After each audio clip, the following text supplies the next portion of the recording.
नमस्ते नमस्कार साथियों, जय हिंद। बीपीएससी एडीओ की जो परीक्षा थी, जो विगत 14 अप्रैल से लेकर और 21 अप्रैल तक परीक्षा संचालित हुई, उस परीक्षा को बीपीएससी ने रद्द कर दिया है। साथियों, बहुत बड़ी विडंबना है कि जिस प्रकार से लगातार बहाली हो रही है, लगातार परीक्षाएं हो रही है और धांधली और सेटिंग का जो स्तर है वो दिन प्रतिदिन बढ़ते जा रहा है। आए दिन आप पढ़ते होंगे कि जितनी भी परीक्षाएं बिहार में संचालित होती है और बिहार द्वारा जितनी भी परीक्षाएं बिहार के अलावा दूसरे राज्यों में भी होती है, तो कहीं ना कहीं उसका तार जो है बिहार से जुड़ा होता है, ये आप मान के चलिए। और कल जो एडीओ की परीक्षा रद्द हुई है, बीपीएससी ने एक प्रेस रिलीज जारी किया, उसमें स्पष्ट तौर पर उसने कहा कि परीक्षा की जो शुचिता है, परीक्षा के जो ट्रांसपेरेंसी है, उसमें कहीं ना कहीं इस तरह की चीज़ें हुई। और मुझे लगता है कि सैकड़ों अभ्यर्थी जो हैं, सैकड़ों सेटर, सैकड़ों परीक्षा जो कराने वाले लोग हैं, जो परीक्षा संचालित करते हैं, इन सब की मिली भगत से ये परीक्षा जो है दूषित हो गई है। इन सब चीज़ों को लेकर 14 अप्रैल से लेकर 21 अप्रैल तक होने वाली परीक्षा को रद्द किया जाता है। सवाल ये नहीं है कि परीक्षा रद्द करना, सबसे बड़ा सवाल है कि आपने परीक्षा का ठेका उस कंपनी को दिया था जो कंपनी ब्लैक लिस्टेड थी। आपने जानबूझकर ठेका ऐसे कंपनी को दिया है जो कंपनी तमाम ऐसे बड़े बड़े जालसाज, परीक्षा सेटर माफिया, शिक्षा माफिया, कोचिंग माफिया और बड़े बड़े जो सफ़ेद पोश लोग हैं, उनके साथ संगठित होकर इस परीक्षा को दूषित करे, परीक्षा में पेपर लीक, धांधली सेटिंग करे और बड़े पैमाने पर पैसे की उगाही कर सके।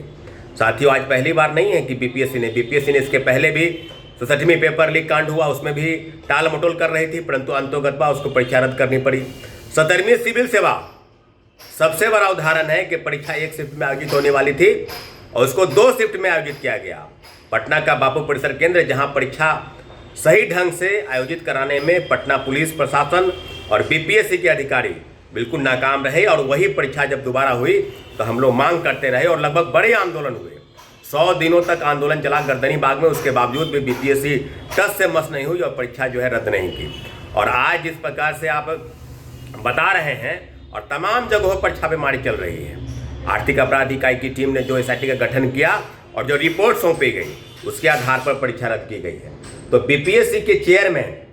रवि परमार मनु भाई, आदरणीय रवि परमार मनु भाई, बताएं कि आपके वजह से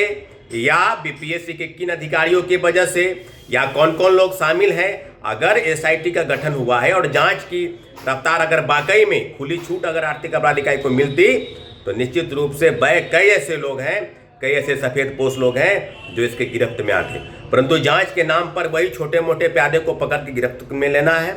और फिर परीक्षा में जो शामिल लोग हैं, जो ऐसे लोग हैं जिनको कहीं ना कहीं बचाने का प्रयास चलेगा और फिर उसको छोड़ दिया जाएगा। साथियों, बहुत बड़ी बात है कि लाखों लाख अभ्यर्थी जो दिन रात तैयारी करते हैं, दिन रात अपने सपनों को बुनते हैं कि चलो इस बार परीक्षा में किसी प्रकार से मेरिट के दम पर परीक्षा पास कर लेंगे और सरकारी नौकरी करके इस राज्य की सेवा करेंगे। लेकिन जिस प्रकार से एडीओ यानी सहायक शिक्षा विकास पदाधिकारी के पेपर लीक हुए, कई जगह से गिरफ्तारी हुई, पटना, मुंगेर, भागलपुर, और मुझे लगता है कि कई ऐसे जिले हैं जहां पहले से संगठित तरीके से पेपर लीक, धांधली सेटिंग कराने का जो ठेका और जिम्मा कई बड़े अधिकारी और सफ़ेद पोस्ट लोग, कोचिंग माफिया और शिक्षा माफिया उठा रखे थे, उन्हीं का परिणाम है कि बीपीएससी को एक बड़े दबाव के बाद बीपीएससी को परीक्षा रद्द करनी पड़ी। बीपीएससी के परीक्षा रद्द होने से आप एक समझ लीजिए कि जिस प्रकार से चीज़ें बदली है कि बीपीएससी कहेगी कि हमने परीक्षा रद्द कर दी। परीक्षा रद्द करना आपका काम नहीं बच गया है, परीक्षा सही ढंग से संचालित कराना, परीक्षा ट्रांसपेरेंसी के साथ आयोजित हो जाए, वो प्रकाशित करना और पूरी बहाली प्रक्रिया पूरी करना, ये आपका जिम्मा है। आपने वही काम किया जो काम आपको कई परीक्षाओं के बाद लिपापोती करने का प्रयास के चलते होता है। चेयरमैन रवि परमार मनु भाई क्यों नहीं इस्तीफा दे देते? अगर आपसे सही ढंग से परीक्षाएं संचालित नहीं होती है तो आप इस्तीफा दे के चले जाइए। लेकिन हम कहेंगे कि मुख्यमंत्री जो नए मुख्यमंत्री बने श्री सम्राट चौधरी, उनके दिशा निर्देश पर कहीं ना कहीं परीक्षा जो दूषित हुई है एडीओ की परीक्षा, उसको रद्द करने का फैसला किया गया है। तो बिहार के लाखों लाख युवा नौजवान अभ्यर्थियों की तरफ से बिहार के मुख्यमंत्री को बहुत बहुत धन्यवाद कि आपने इतने महत्वपूर्ण फैसले लिए कि एडीओ की परीक्षा जो बीपीएससी कह रही थी, बीपीएससी ने पहले भी एक प्रेस रिलीज जारी किया था, उन्होंने कहा कि किसी को नहीं छोड़ेंगे, जो भी परीक्षा को दूषित करने का प्रयास करेगा। तो फिर क्यों नहीं अगर जांच अगर अच्छे तरीके से हो जाती तो फिर तो सारी चीज़ें सामने आ जाती।